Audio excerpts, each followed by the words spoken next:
So you're learning the language. Awesome. But speaking Swedish is just one part of the adventure. To really feel at home in Sweden, it helps to know a little bit about culture and manners.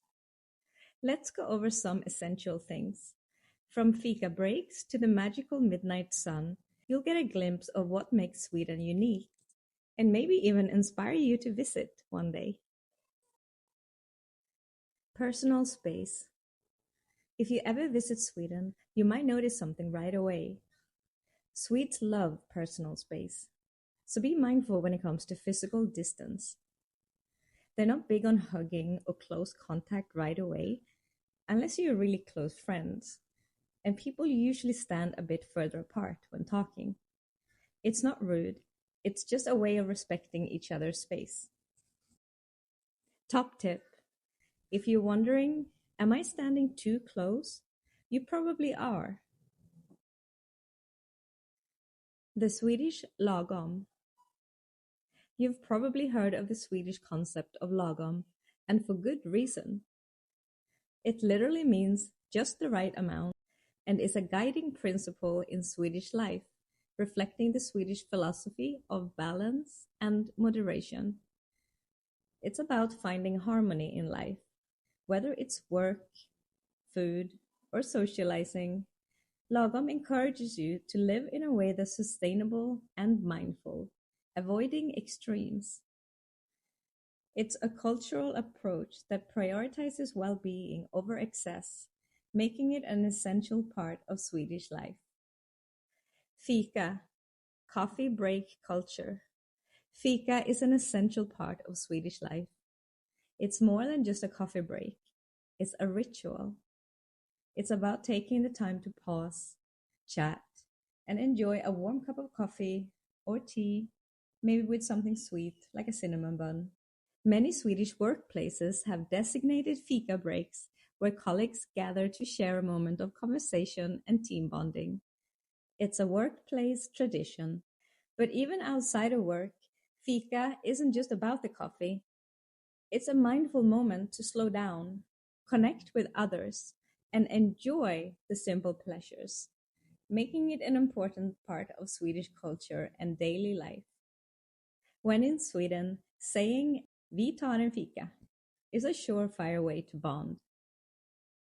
No small talk, but big conversations. Swedes aren't big on small talk, especially with strangers. It's not that we're unfriendly. We just prefer deeper conversations once we get to know you. So don't feel awkward if you're not chatting about the weather every 5 minutes.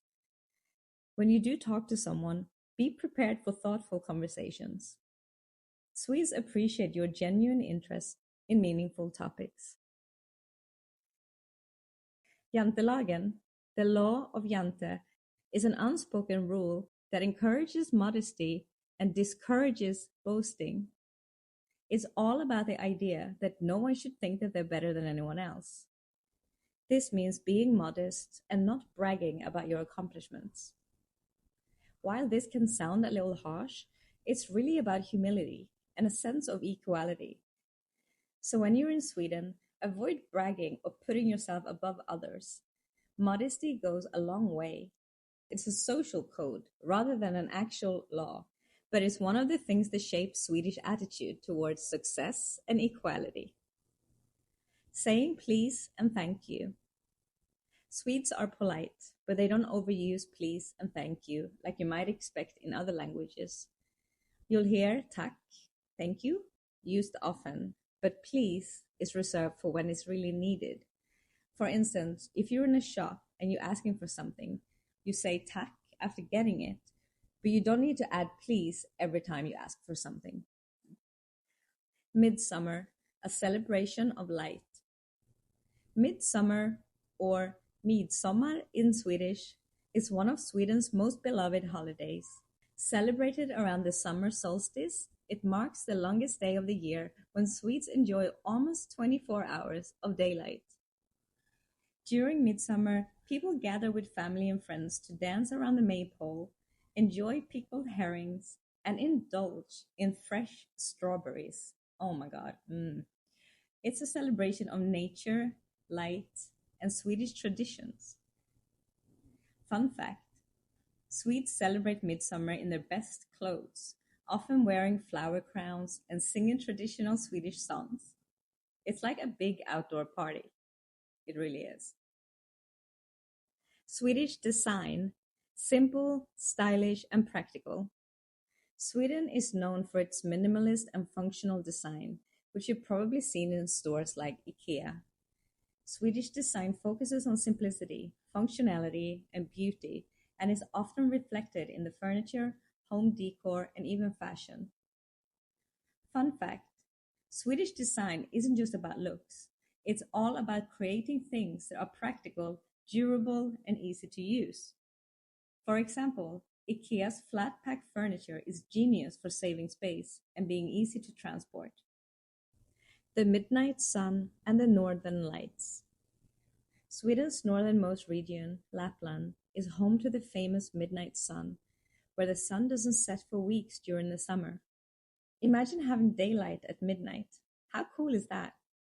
On the flip side, in the winter you can experience the stunning northern lights, Aurora borealis. This natural phenomenon is a breathtaking light show in the sky that attracts tourists from all over the world. Fun fact: the midnight sun is only experienced above the Arctic Circle, so if you visit northern Sweden in the summer, you can experience the magic of sunlight at 2 a.m., like I did last summer. Swedish Vikings, a legacy of exploration. Sweden has a rich Viking history that dates back to around the 8th century.